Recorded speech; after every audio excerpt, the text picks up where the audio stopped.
Next question చూడండి. Untouchability has been abolished by the constitution of India under which article అని అడిగారండి. అయితే ఈ యొక్క ఆర్టికల్స్ అన్ని దేనికి సంబంధించినవి సార్ అంటే ఫండమెంటల్ రైట్స్కి. నాన్న దేనికి సంబంధించినవి అండి? Fundamental rights. ఫండమెంటల్ రైట్స్ అనగానే దానికి గుర్తుకొచ్చే పార్ట్ ఏంటి సార్ అంటే పార్ట్ 3 అండి. అంటే మనకి ఏవైతే రైట్స్ ఉంటాయో సిటిజన్స్ రైట్స్నే మనం ఫండమెంటల్ రైట్స్ అంటున్నాం. అంతేకాకుండా ఆర్టికల్ 12 నుంచి 35 వరకు ఈ యొక్క ఫండమెంటల్ రైట్స్ అనేవి మాట్లాడటం జరుగుతుంది. సార్ ఫండమెంటల్ రైట్స్ అనేది ఎక్కడ నుంచి గ్రహించబడినది సార్ అంటే యుఎస్ఏ అండి. ఎక్కడి నుంచి నాన్న? యుఎస్ఏ నుంచి గ్రహించబడటం జరిగింది. అయితే ఈ ఫండమెంటల్ రైట్స్ ఓన్లీ ఇండియన్స్కా అంటే ఇండియన్స్తో పాటుగా ఫ్రెండ్లీ ఏలియన్ కంట్రీస్ అంటే ఎవరైతే మనకి మిత్రు దేశాలు వాళ్ళు ఉంటారో వాళ్ళనే మనము ఫ్రెండ్లీ ఏలియన్ కంట్రీస్. ఈ యొక్క USA and as well as ఎక్కడి నుంచి గ్రహించబడింది సార్ అంటే USA and it is applicable to Indians as well as some fundamental rights. కొన్ని మాత్రమే, only some fundamental rights are applicable to foreigners. Clear? Next చూడండి. అయితే ఈ ఫండమెంటల్ రైట్స్ ఏవైతే ఉన్నాయో ఓవరాల్గా ఒరిజినల్గా ఎన్ని ఉన్నాయి సార్ అంటే 7 ఫండమెంటల్ రైట్స్ ఉన్నాయి నాన్న. ప్రస్తుతం ఎన్ని ఉన్నాయి సార్ అంటే ఓన్లీ 6 మాత్రమే ఉన్నాయి. సార్ అదేంటి సార్ ఒకటి మైనస్ అయింది ఏంటి సార్ అంటే మనకి 44వ రాజ్యాంగ సవరణ చట్టం 44th కాన్స్టిట్యూషనల్ అమెండ్మెంట్ యాక్ట్ ఏ ఇయర్ సార్ అంటే 1978. 44th కాన్స్టిట్యూషనల్ అమెండ్మెంట్ యాక్ట్ 1978ను బేస్ చేసుకుని మనకి రైట్ టు ప్రాపర్టీని ఏం చేశారు సార్ అంటే ఫండమెంటల్ రైట్ నుంచి రిమూవ్ చేసి, ఎక్కడి నుంచి రిమూవ్ చేశారు నాన్న? ఫండమెంటల్ రైట్స్ నుంచి రిమూవ్ చేసి లీగల్ రైట్కి యాడ్ చేయటం జరిగింది. సార్ దానిలో ఫస్ట్ వన్ ఏంటి సార్ అంటే right to equality. Right to equality A article నుంచి ఏ ఆర్టికల్ వరకు సార్ అంటే ఆర్టికల్ 14 నుంచి ఆర్టికల్ 18 వరకు రైట్ టు ఈక్వాలిటీ గురించి మాట్లాడటం జరుగుతుంది. ఇక్కడ అవే ఆర్టికల్స్ ఇచ్చాడండి. ఆర్టికల్ 14 గనక చూసుకుంటే all are equal before law అంటే చట్టం ముందు అందరూ సమానమే. అది నువ్వైనా నేనైనా even though president of India అయినా ఎవరైనా all are equal before law, చట్టం ముందు అందరూ సమానమే అనేది చెప్పేదే ఆర్టికల్ 14. ఆర్టికల్ 15 దేని గురించి చెప్తుంది సార్ అంటే ప్రొహిబిషన్ ఆఫ్ డిస్క్రిమినేషన్స్.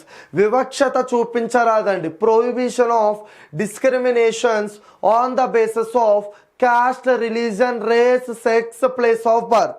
అంటే ఈ యొక్క ఏదైతే caste, religion, race, sex, place of birth ఈ యొక్క ఏవైతే పారామీటర్స్ ఉన్నాయో దీనిని బేస్ చేసుకుని వివక్షత చూపించరాదు అని క్లియర్గా చెప్పేది ఏంటి సార్ అంటే ఆర్టికల్ 15. ఇకపోతే నెక్స్ట్ వన్ వచ్చేసి ఆర్టికల్ 16. సార్ ఆర్టికల్ 16 దేని గురించి చెప్తుంది సార్ అంటే equal opportunities in the matters of public employment గురించి చెప్తుంది. అంటే ఈ యొక్క గవర్నమెంట్లో అందరికీ ఈక్వల్ ఆపర్చునిటీస్ ఉండాలి. సో ఆర్టికల్ 17 దేని గురించి చెప్తుంది సార్ అంటే ఈ యొక్క అన్టచబిలిటీస్ గురించి చెప్తుందండి. సో ప్రొహిబిషన్ ఆఫ్ అన్టచబిలిటీ గురించి చెప్పేదే ఆర్టికల్ 17. సో ఇక్కడ ఏమడిగారండి? అన్టచబిలిటీ అన్నారు. సో ఆన్సర్ ఏంటి సార్ అంటే article 17. Clear? So next question చూద్దాం. Which of the following directive principles of state policies అంటే ఇక్కడ మనకి ఏమి ఇచ్చారండి? DPSPs. Which of the following DPSPs are the socialistic principles. ఈ డిపిఎస్పీస్ ఏవైతే ఉన్నాయో ఈ డిపిఎస్పీస్ గురించి మనకి పార్ట్ 4లో మాట్లాడటం జరుగుతుందండి సార్. అంతేకాకుండా ఆర్టికల్ 36 నుంచి 51 వరకు డిపిఎస్పీస్ గురించి మాట్లాడుతుంది సార్. డిపిఎస్పీస్నే మనం ఏమంటాం సార్ అంటే గవర్నమెంట్ యొక్క డ్యూటీస్ అని కూడా అనటం జరుగుతుంది. అంటే ఏంటి సార్ అంటే కొన్ని principles are direct some principles are directed the state. ఇక్కడ స్టేట్ అంటే దాని అర్థం India for the sake of policy making. అయితే దానిలో ఏవి సోషలిస్టిక్ ప్రిన్సిపల్స్ అనటం జరిగింది. అయితే ఈ యొక్క directive principles of state policies అనేవి మనం మెయిన్గా ఎన్ని విధాలుగా విభజించుకున్నాము అంటే 3 టైప్స్ కింద అండి. Based on nature.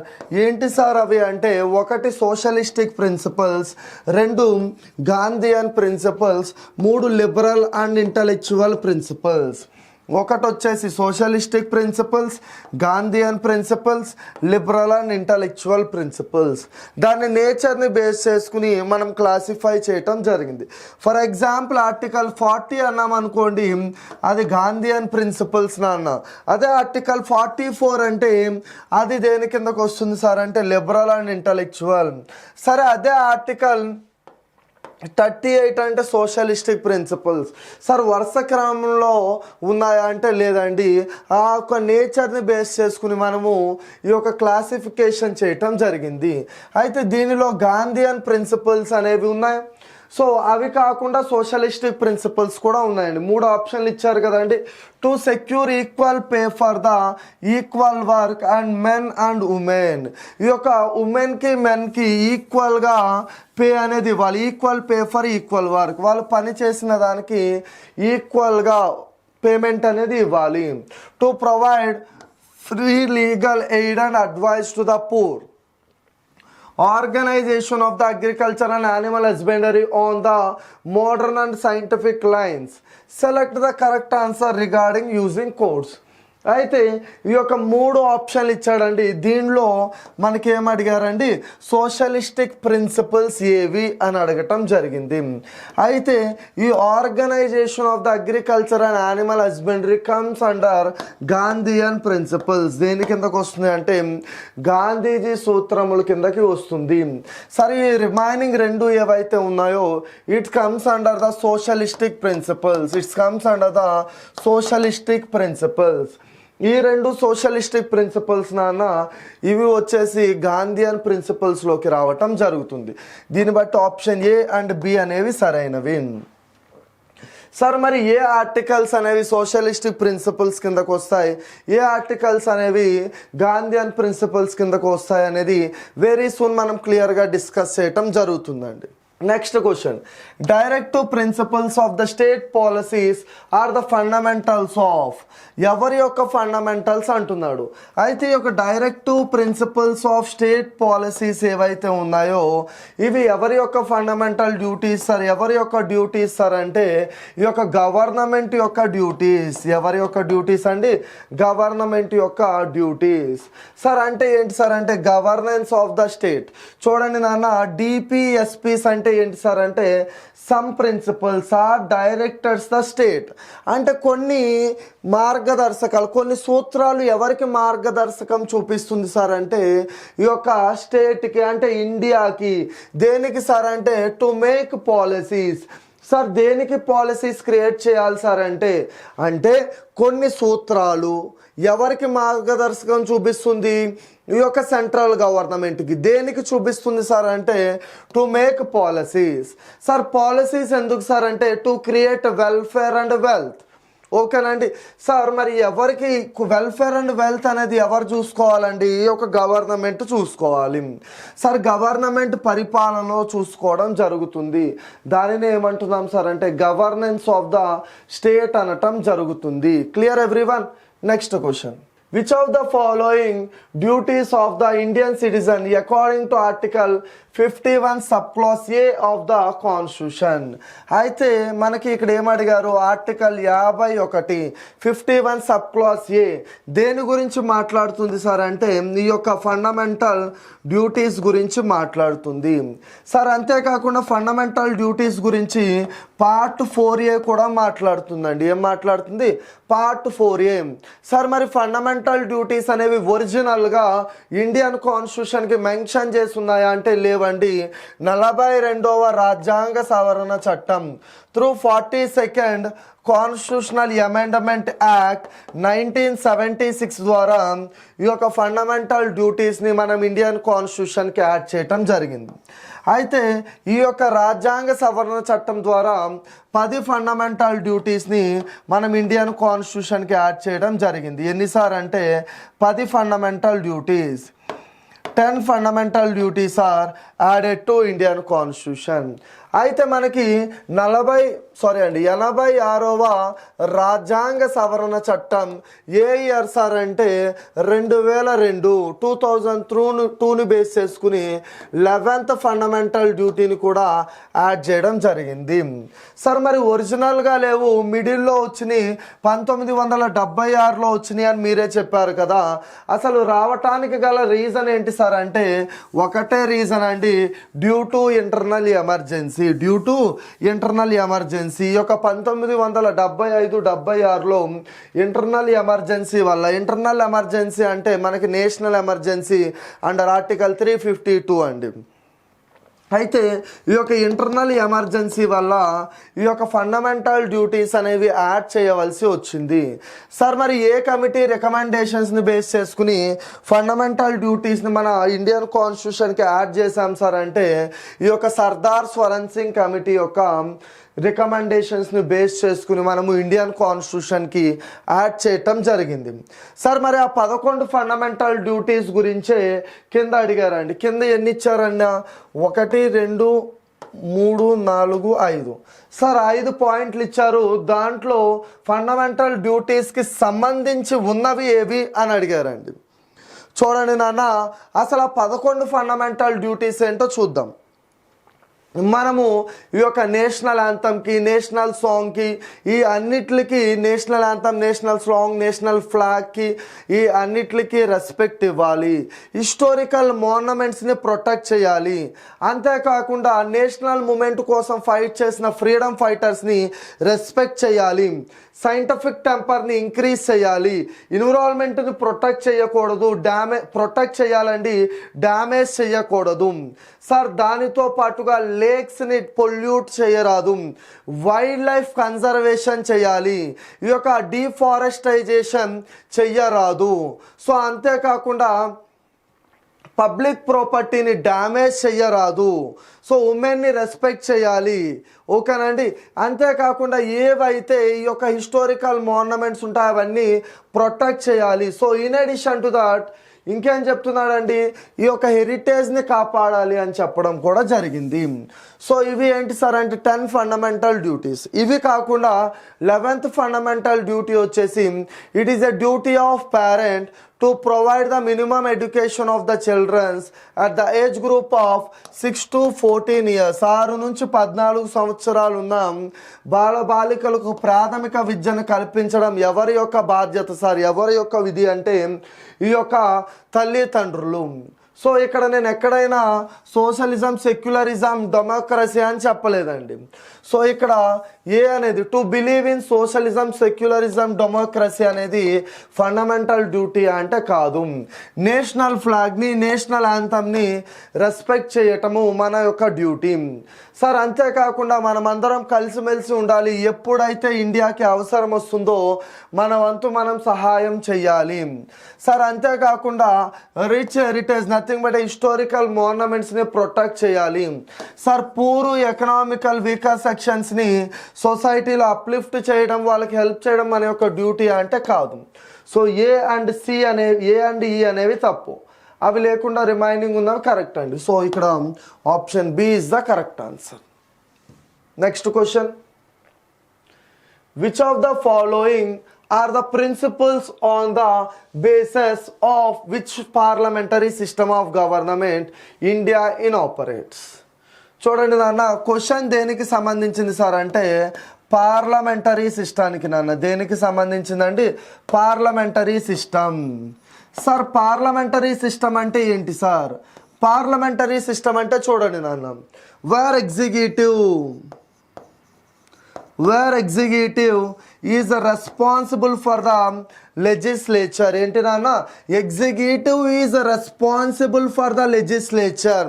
ఎగ్జిక్యూటివ్ అంటే కార్యనిర్వహణ అధికారులు అండి.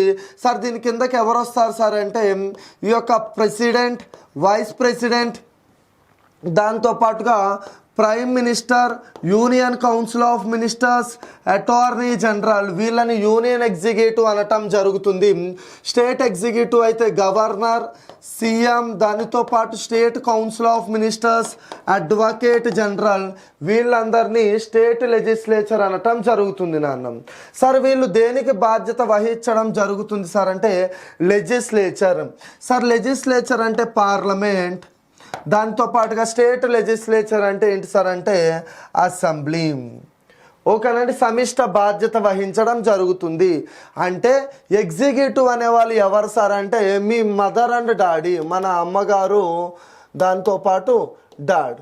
వీళ్ళు దేనికి ఎవరికి రెస్పాన్సిబుల్ అంటే మీకు యూ లేదా మా పేరెంట్స్ ఎవరికి రెస్పాన్సిబుల్ అండి, నాకు రెస్పాన్సిబుల్. ఇక్కడ పేరెంట్స్ అంటే అర్థం ఏంటి నాన్న, ఎగ్జిక్యూటివ్స్.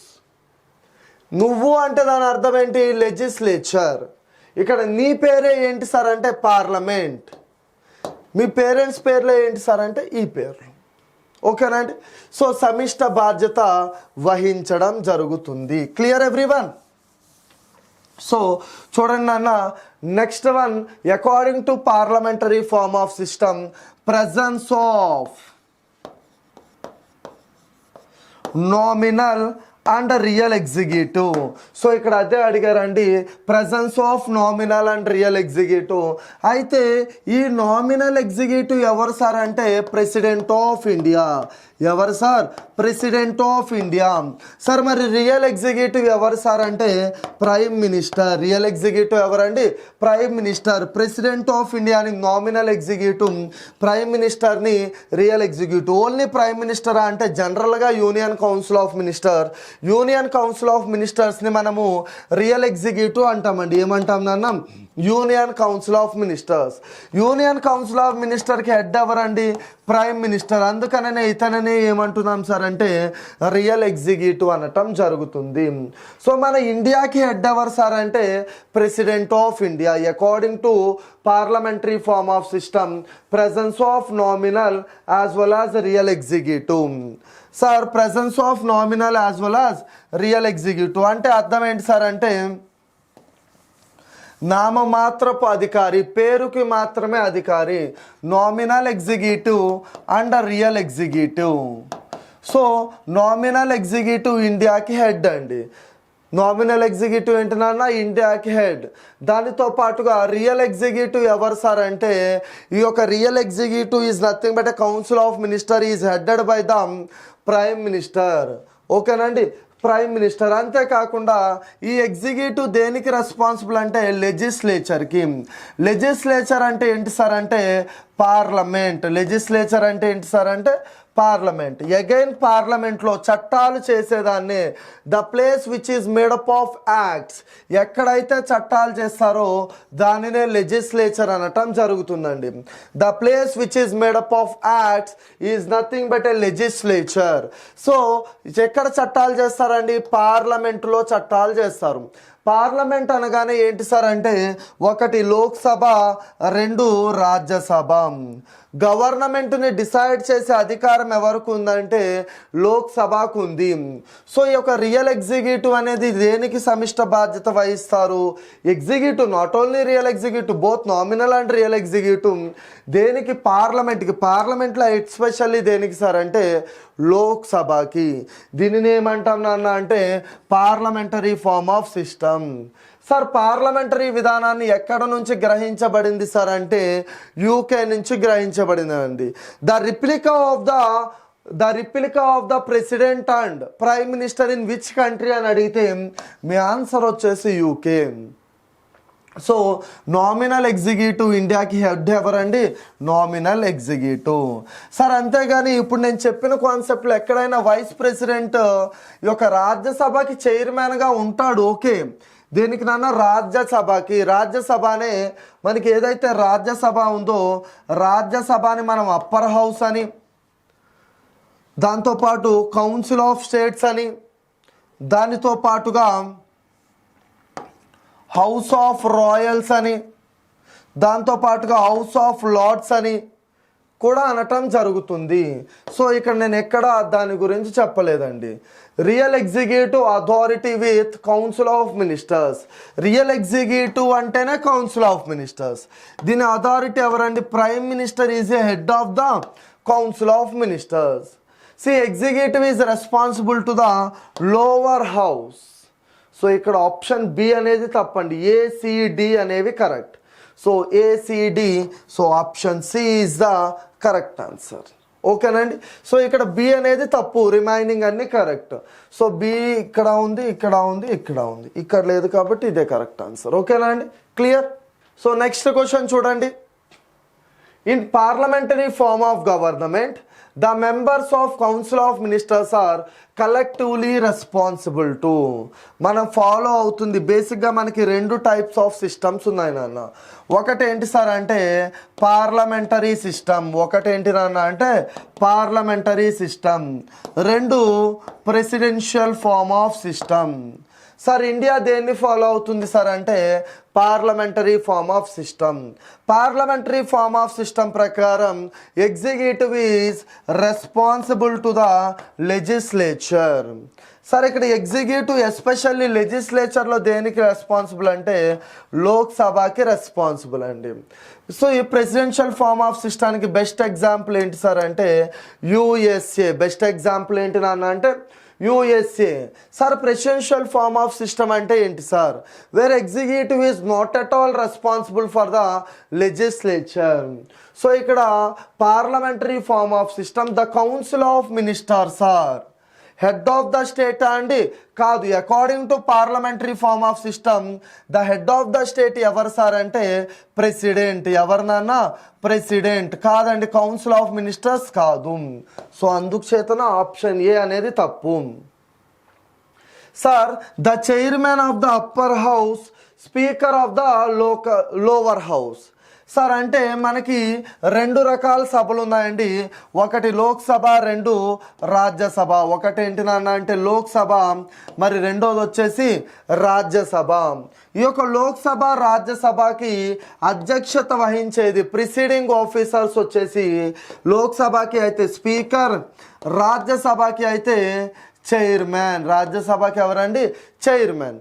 అయితే ఇదంతా ఓకే, కానీ ఇది పార్లమెంటరీ విధానమా అంటే కాదు. పార్లమెంటరీ విధానంలో దాని గురించి ఎక్కడైనా చెప్పబడిందా అంటే చెప్పి లేదండి. Next one popular house of the parliament అంటే పార్లమెంట్కి సమిష్ట బాధ్యత వహించడం జరుగుతుంది. ఆప్షన్ సి కరెక్ట్ అండి. నెక్స్ట్ వన్ కలెక్టివ్లీ రెస్పాన్సిబుల్ అన్నారు కదండి మెంబర్స్ ఆర్. సార్ ప్రైమ్ మినిస్టర్కి రెస్పాన్సిబుల్ అంటే కాదండి, ఇతను జస్ట్ హెడ్ మాత్రమే. సో దాన్ని బట్టి మనకి ఆప్షన్ సి అనేది కరెక్ట్ ఆన్సర్గా మనం చూసుకోవచ్చు. ఓకేనా అండి. Next question.